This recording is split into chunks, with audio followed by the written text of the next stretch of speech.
gorgeous people out there. Welcome to another episode of Nerd News. I'm your host, Chris Chavis. This is a show, of course, created for nerds by a nerd. So when deciding what to do for today's episode, two of my good friends decided to give me an episode challenge. So these two characters, Nolan and Travis, they're the ones that decided, hey Chris, you know, Jurassic Park is one of our favorite movies ever. You should try to do a fan casting for Jurassic Park. And to which I said, challenge accepted. So here we are, trying to recast a movie that is impossible to recast because it shouldn't be recast, but I'm gonna try. And then Travis says, you know, the book does this, the book does that, and you know, just right before we even get started, guys, I haven't read the book. I should probably have done that in preparation, but you know, it's a big book and it doesn't have pictures. Just kidding, I read, I just haven't read that book. So everyone out there in YouTube land and Travis and Nolan, buckle up, because it's time we take a ride onto Jurassic Park. But hopefully we won't end up like the lawyer. But before we drive into today's Jurassic episode, if this is your first time here, please hit that like, subscribe, the notification bell so that you are notified of all future episodes as I create them. And also all those likes will go towards keeping the T-Rex safely behind that electrified fence because, you know, death. Okay, so Jurassic Park, where to even begin with this film? I mean, from a small age till now, dinosaurs were such a huge aspect of my life. I mean, I'm sure when you were young and you were obsessed with dinosaurs, you had those awesome dinosaur bed sheets. You know, the one with like green, red, yellow, all the different colored dinosaurs on your sheets. Man, I want those again. But when this film came out, man, it tapped into that imagination, that creation of these amazing creatures that lived thousands of millions of years ago that we all pictured in our minds what they look like, how would they look now in today's world, and it was just a feast. It was an experience rather than just a film, you know what I mean? And I think one thing that made this film stand out more than any other film that talked about dinosaurs is the animatronics. Now, everything about these dinosaurs seemed real. They seemed tangible. When they're breathing, you were like, oh my god, this thing's alive. Now, I believe practical effects is a dying art. I mean, some movies are going back to practical, and I applaud you for that. So I applaud you, Stan Winston's Creature Shop, because you made our childhood come to life. But with all these great dinosaurs come great characters. Now these characters are ingrained in our retinas, are ingrained in our brains, and that's Ellie, that's Alan, you know what I mean? Like we see them and we don't see anyone else playing those characters. And this is where the challenge comes in. Yikes. So we're gonna recast just some of the main players of the movie, otherwise it would drive me crazy because there's so many good actors in this movie. So we're gonna cast John Hammond, Alan Grant, Ellie Sattler, Iain Malcolm, of course, and Tim and Lex, the kids of the flick. Now, I didn't want to cast the lawyer, I just didn't want to cast the lawyer. There's no other reason. I just didn't want to cast him. Now, this is just a fun fan casting. I'm not taking any of the movies into accounts of like storylines and timelines and all that stuff. It literally is just a challenge to see if I can cast a good cast for the first iteration of this franchise. And hopefully I do good, and hopefully you won't throw tomatoes at your screen, because then that would be tomatoes. I don't want tomatoes. So with that, let's get chomping. So let's start this list off with the man who started the entire process of Jurassic Park, and John Hammond. Now, John Hammond is a blissful, naive man who just wants to take these iconic creatures and bring them back so that people can just their jaws drop, the kids' eyes glow, you know what I mean? That like Walt Disney type person, if, you know, like they said in the movie, if Pirates of the Caribbean ate the ate the guests.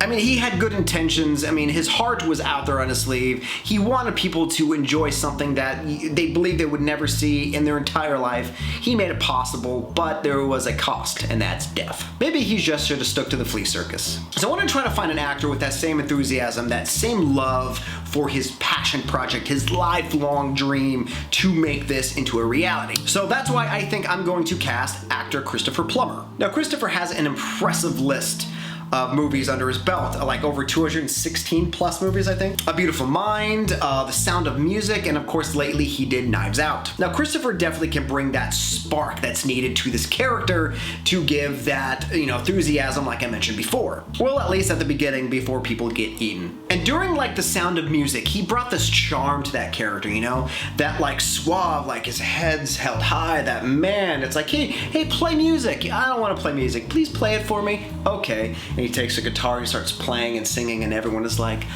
ah. Then fast forward to Knives Out, where he's very like, okay, this is what happened, this is what we gotta do, we gotta fix this. Are you on the same page as me? All right, we gotta fix this. So he brought this little sense of leadership in Knives Out, and also this underlying like, shh, don't tell anybody or we'll get in big trouble. And I really think he could take a lot of these nuances that he brought to a lot of his older characters and make a really good John Hammond in this film. I think Christopher would own this role. He's a legend all unto himself, and I just believe he understands characters perfectly throughout his vast legendary career. So Christopher Plummer, my man, you are my John Hammond. All right, now we're gonna move on to Lex and Tim, the two kids of this flick. We'll start with Lex because, well, you know, ladies first. So Lex is that shy but not too shy kind of kid growing up trying to figure out her own identity. She understands technology amazing. She's probably gonna grow up to be a computer programmer or something. The new CEO of like another Apple. And I wanted to find an actress who can hold her own when it comes to like the sheer terror that happens throughout the film, that she can just, you know, keep her head above her and figure things out as these horrible instances happen in the film. So that's why I am casting Sophia Lillis. So you might recognize Sophia from the remake of the fantastic Stephen King book, It. I did read that book. I read that book. And most recently, she was on a TV show on Netflix called I Am Not Okay With This. Now, her performance in It displayed that she is a strong-willed woman who understands what is going on in her life and what she needs to do to, you know, survive. But she also shows this vulnerability side, which is fantastic because that's kind of where the teenage or almost teenageness is starting to come into play with Lex. I think she would be fine in the scenes where she has to be terrified of these creatures, which essentially, while filming, is just a tennis ball on a stick. Because, you know, she survived Pennywise, so I'm pretty sure she can survive a raptor or two. She's a very talented actress, and as her career grows and as she grows as an individual, so are her talents. So, Sophia, you are my Lex. All right, now let's move on to Big Brother Tim. So I felt like I was Tim at that age. That age, I knew everything about dinosaurs. I mean, everything. I had the books, I had the posters, I drew pictures, I had the bed sheets. I was Tim. And his admiration for Dr. Grant is just adorable. He's like a lost puppy, and he finds his owner, and he's like, yes, you're mine, and I'm yours. He probably has like an Alan Grant poster in the back of his door in his bedroom.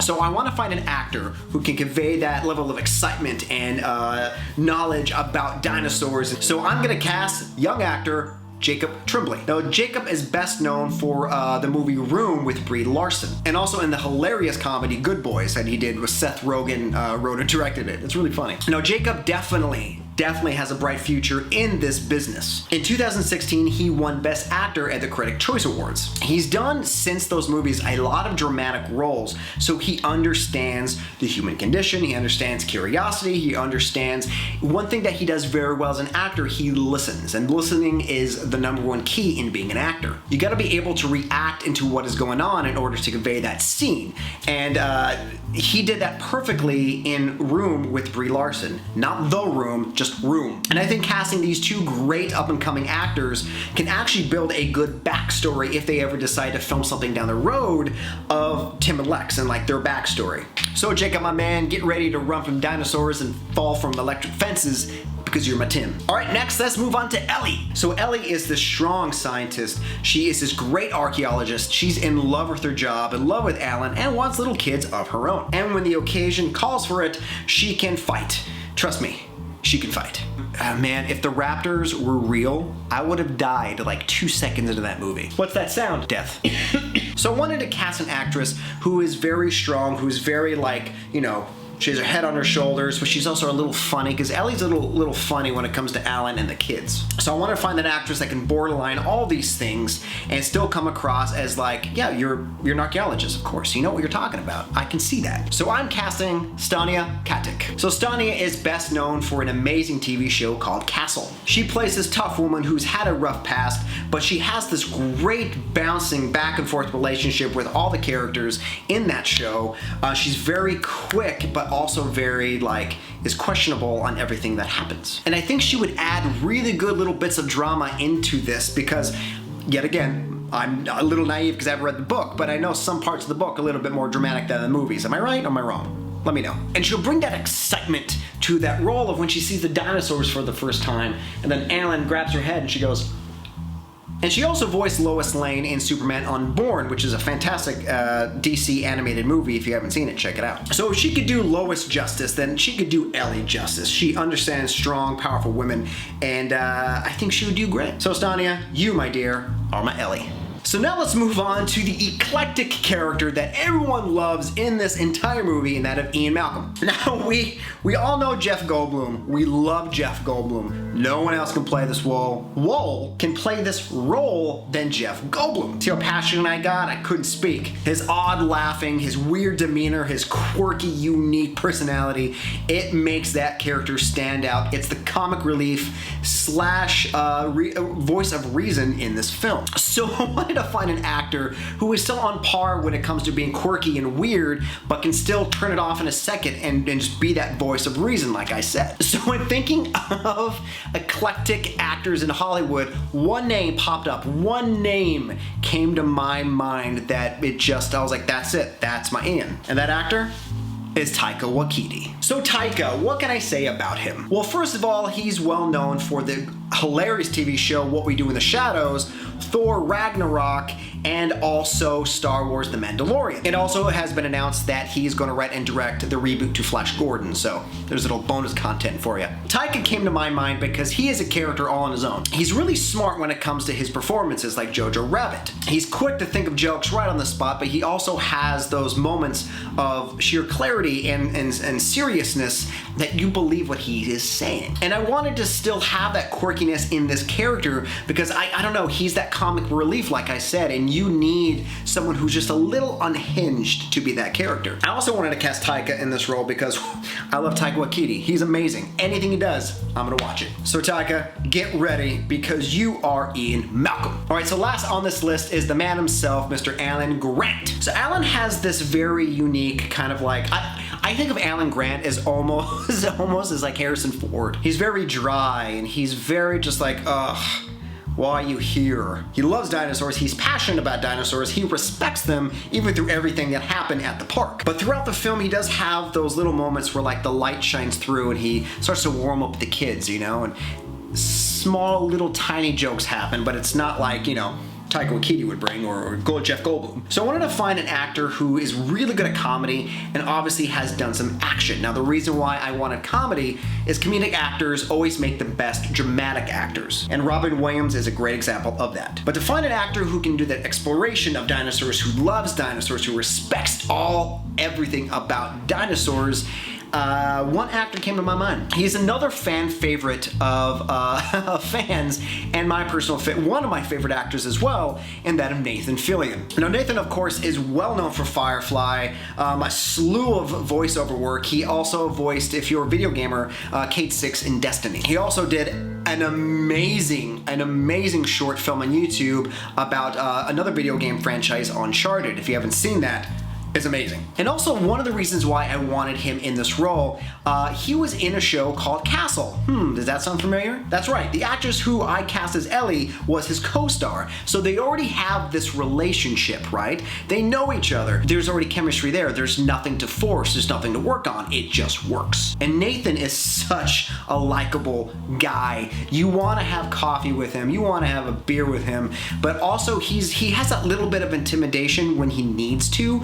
And I think if he dons that same, hat that Alan Grant wears, he would look perfect in that role. So Nathan Fillion, my good old fellow, my good old chap, you are Alan Grant. Well, that's it, my brews. I hope you enjoyed my list. Do you agree with my selections? Let me know in the comments below. I want to know who you would cast in this role. And probably Travis Nolan that are watching this currently or shaking their heads at some of my casting choices, but you know what? It's fine. I'm happy with them. And as always, guys, thank you again for going on this little journey with me. I truly appreciate it. All the support you guys have been giving me in this channel is not going unnoticed, so I appreciate it. And until next time, guys, yet again, I'm gonna leave you with the joke. What's the best way to talk to a velociraptor? You ready? Long distance.